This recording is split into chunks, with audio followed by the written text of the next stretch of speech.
گوشتین ملی از زمره میراث طلایی ورزشی مردم تاجیک بوده از بابایان ما همچون گوهر نایاب تا به زمان ما آمده رسیده است. فدراسیون ملی گوشتنگیری با مقصد به یک چارچوب مخصوص داخل نمودن ورزش سنتی تدبیرهای ضروری میاندیشد.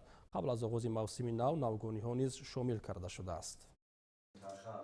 کمیته تدارکات و برگزاری مسابقه‌ها اوید به گوشتینگیری در قرارگاه فدراسیون ملی این نمود ورزش اجدادی جلسه کاری دایر نمود که در آن یک چند مسئله‌های مهم مورد بحث و بررسی قرار گرفت. در کار جلسه کاتب گنرالی فدراسیون رهبران فدراسیون ملی گوشتینگیری در ولایت‌های سوغد و ختلان منطقه رشت و مربیان این نمود ورزش اشتراک نموده قبل از آغاز موسم نو مسابقه‌های گوشتین ملی یک چند مسئله‌های مهم را مورد آموزش و بررسی قرار دادند. نخست رهبریت فدراسیون گوشتین ملی در ولایت سوغد برای فعالیت باثمر و تشکیل مسابقه‌ها در سطح ضروری با افتخارنامه و لباس ورزشی یگانه قدردانی کرده شد. باعث افتخار و خرسندی است که گوشتینگ نمود ملی تاجیکی لباس خود را یافت و بسیار از این لباس ها ما خرسند شدیم و دیدیم که بسیار در یک سطح بلند آماده کردن این نمود گوشتینگ ملی لباسی نمود ملی سنتی تاجیکی را ما در آینده حرکت میکنیم که این نمود گوشتینگ را در ولایت سوغد بسیارتر تشویق و تقریب نموده پهلوانان را برای این گوشتینگ نمود ملی سنتی دعوت می نماییم. امروز در این جلسه برای ما دستور شد که لباس ملی را در ولایت ها ناحیه ها مسابقه هایی که گوشتینگ ملی تاجیکی برگزار می‌گردند البته باید هر ورزشگر با این نمود ملی کیمنای لباس ملی گوشتینگیری نماید و البته هر ورزشگر باید این لباس را پوشیده به میدان برآید.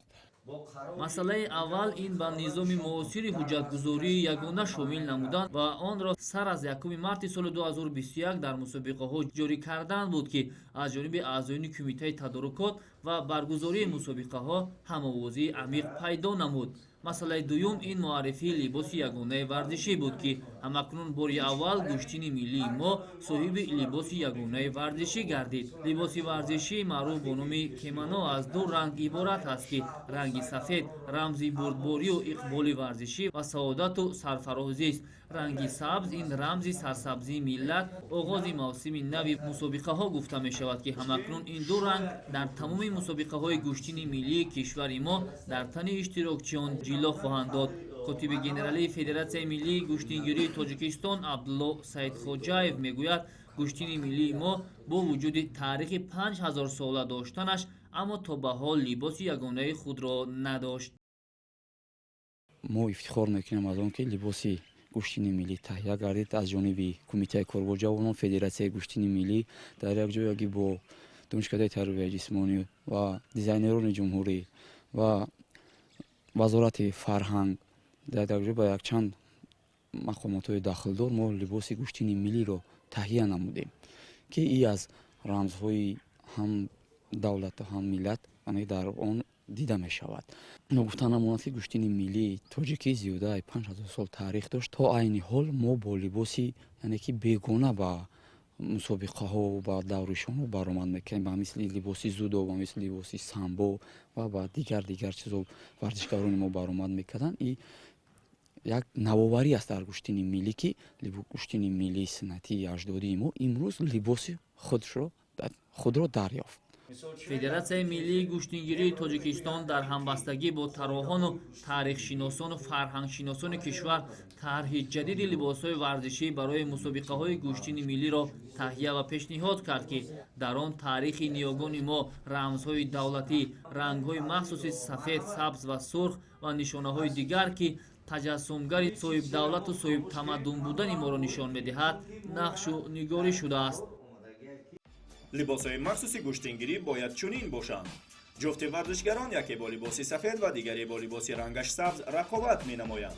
ورزشگران باید کمربندهای سرخ را برمیان کنند و بالاپوش ناوابسته از رنگش دارای شیراز سرخ باشد. هر دو ورزشگر شم سفید را بر تن می‌کنند. جانب‌های چپ و راست پیش لباس با پرچم ملی و رمز اساسی فدراسیون ملی گوشتینگیری آرا داده شدند. در پشت ورزشگر با حرف‌های انگلیسی TJK همچون رمز تاجیکستان نوشته شده است و عکس تاج و 7 اختر در پایان آن ҷой дода шудааст. дар миёнбанд ва шим низ рамзи федератсия дард шудааст. ворид намудани тағйиру иловаҳо дар қоидаҳои гӯштини миллӣ якчанд воридот шид, якчанд тағйирот шид дар қоидаҳои гӯштини миллӣ ки аллакай китоби мо таҳия гардид. мо ба мухлисон ва бо ҳавасмандони гӯштини миллӣ метавонем ки китоби худро дастрас намоем. мақсад аз ин чорабиниҳо, мақсад аз ин таҳияи либосҳо аз ин аст ки гӯштини миллиро бояд дар сатҳи байналмилалӣ ҷои худро ёбад.